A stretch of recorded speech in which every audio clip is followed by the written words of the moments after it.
Mang araw ang hinihingi na. Naririnig na po ako. Mabigat at masaya na ako sa kayo ng mga. May limas pa ulo. Meron. Huwag kayong mawala ng pag-asa ng hari-hari. Minsan ako para dito. Kailangan niyo mapakinggan ang aking sarili na dahil. Sana may makakita ang ibong ito. Bundok ng Tabor. Kalita ito sa turunan ng dami ng Perlas Blatas. Mga anak ko, nangihina na ako. Maaari niyo ba huliin ang ibon na yun? Ano ang aking maingin paglingkod, Ama? Ikaw ay nakakatanda. Maaari mo ba ito huliin kasama si Diego? Isa itong karangalan namin. Tagbay ang dalawa, ngunit hindi sila nakabili. Kaya si Don Juan nahanap pa siya.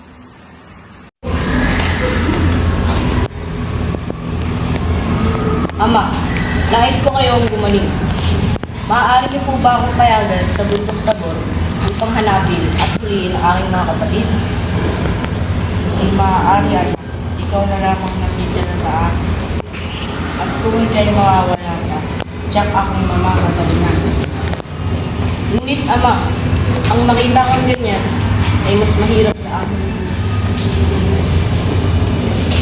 Sige, magtagumpay ka naman.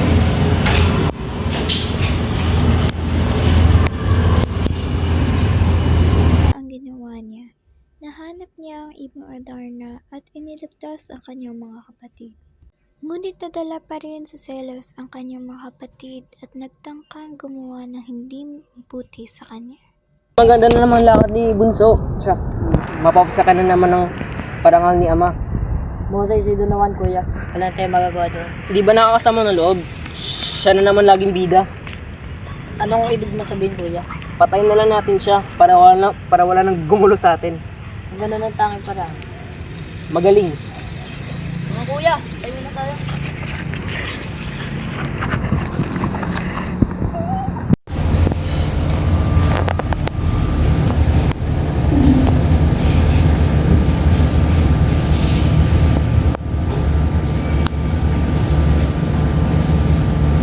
Salamat po, sino ka man. Walang anuman Don Juan. Ngayon ay umalis ka na dahil tiyak na hanap ka na ng iyong ama.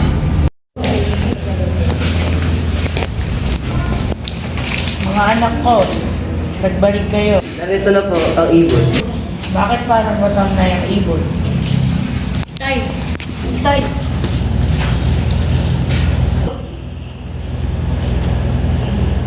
Bakit nahuli ka? Hari po malabis, si Don Juan ay nag-triste, palad niya'y hiwain, nung gabi ako'y hulihin, doon sa ito'y tiniis, nang dahil sa kanyang nais, na ang taglay mo pong sakit, na huwag pang pakalabi.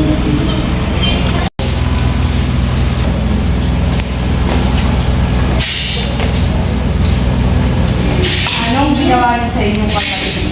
Bakit nagkaganon? Ama, makapag ka. Alam ko rin po sila. Silang tawag nila. Ako na po ang humihingi ng kapatawaran para sa kanila.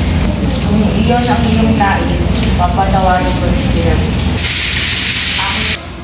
Aking tatlong anak, isa pang pabor ang nais. Nais ko ipagawa sa inyong ayaw. Pakibantay naman ang Oo. Don Diego, singin na natin si Don Juan at siya naman ang bantay dito. Sige po kuya, naantok naman din po ako.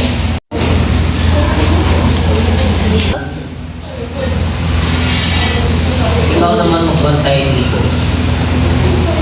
Kuya, tayo na po.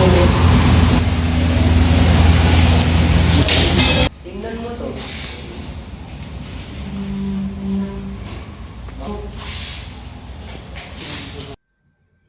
Kinaumagahan ay galit na galit si Haring Fernando sa pagkatakas ng ibong Adarna. At si Don Juan ay wala na din. Kaya naman, pinahanap niya si Don Juan sa kanyang mga kapatid. Don Diego, si Dunuan! Ayun no! Dunuan, hinahanap ka ni Ama. Narito kami parete sa Berbanya ayon sa utos niya. Naglakbay ang tatlo patungo muli sa Berbanya. At doon, may nakita silang isang balon na kakaiba. Mga kuya, tingnan niyo ang ganda ng balon. Tara, tingnan natin.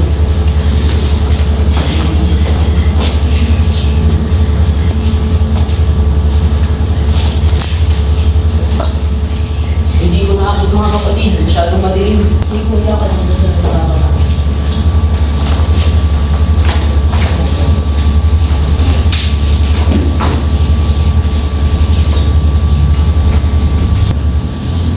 Ikaw ano, abot mo ba? Hindi kuya, tama ka naman. Masyadong malalim. Kung ganun, siya naman na rin yung pag-asa natin. Sige mga kuya, subukan kong pabayo.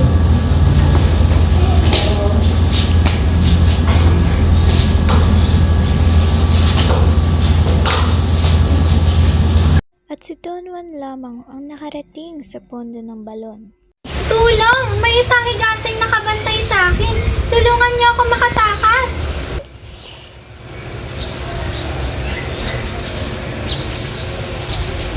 Gandang binibini. Huwag kang mag-alala. Tutulungan kitang makatakas.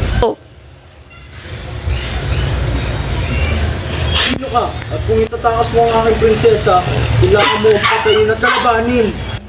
Halika na, tumakas na tayo.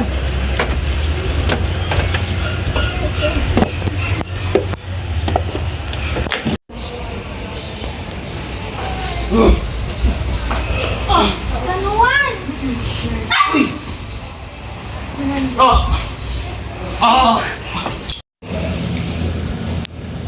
Sino ka at ano ang iyong nais? Mahal na prinsesa, ako si Don Juan. Magliligtas sa iyo sa serpenteng nakabantay sa iyo sa palasyo ito. Walang matinong tao ang lalaban sa serpente nakabantay sa akin. Lumayas ka na dito kung mahal mo pa ang buhay mo. Hindi ako tatakot dahil alam kong tama ang aking layunin. Serpente, lumabas ka riyan at ako'y kalabanin.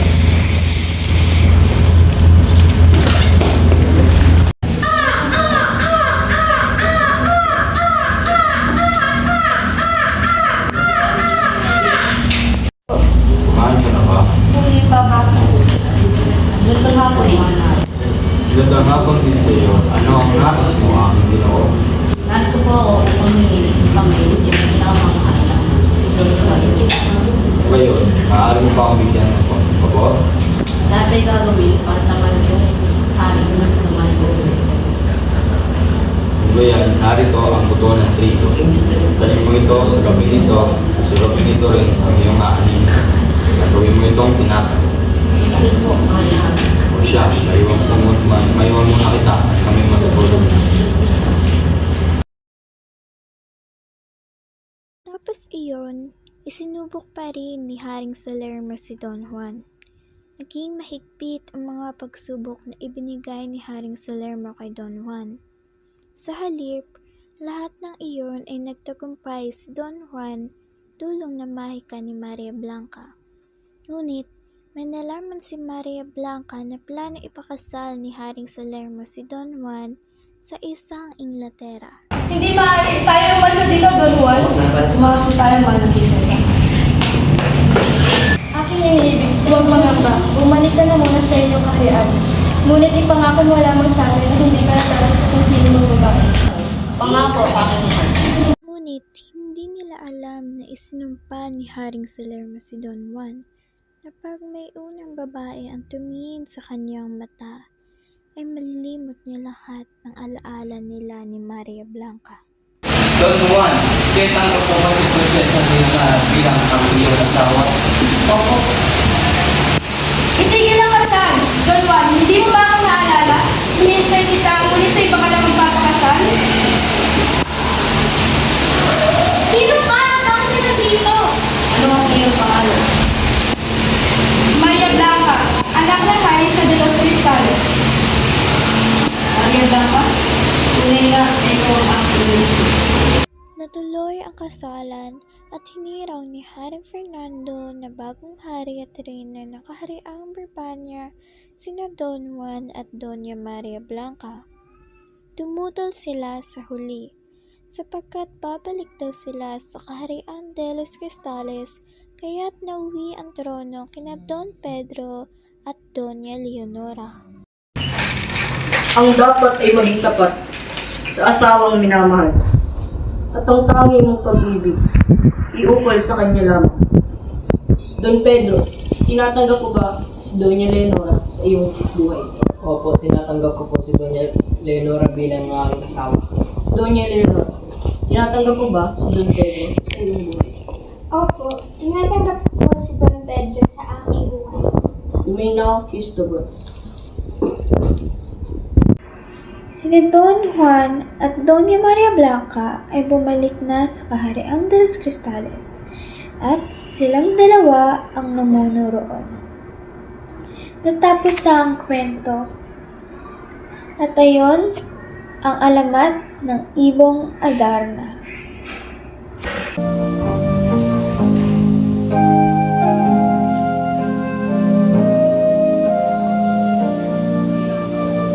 Ang sikat sa silanganan at hangin galintong sa ating dito ay abaw. Ano si Juan magbanlaw? Kamandalan na araw, lungkot mo ay mamalaw. Kabanunguhan, kahiliman ay lalaban.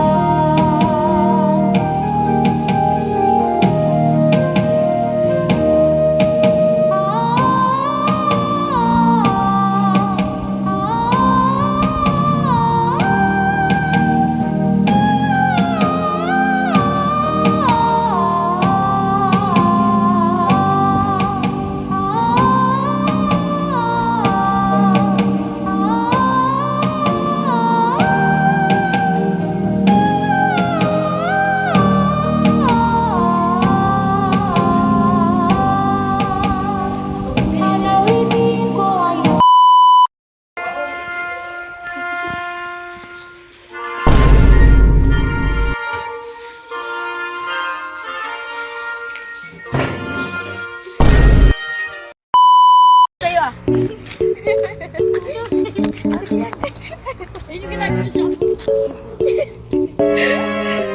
Kapag kamay may nililibre natin dito. Ganito sila na, off cam ganito sila.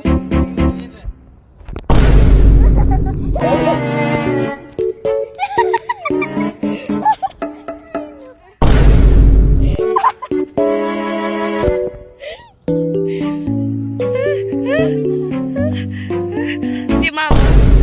Oo. Ang dapat ay maging tapat sa asawang minamahal at ang tangi mong pag-ibig iugol sa kanya lamang. Doña Pedro. Ulit na! Ulit na! Ayos na!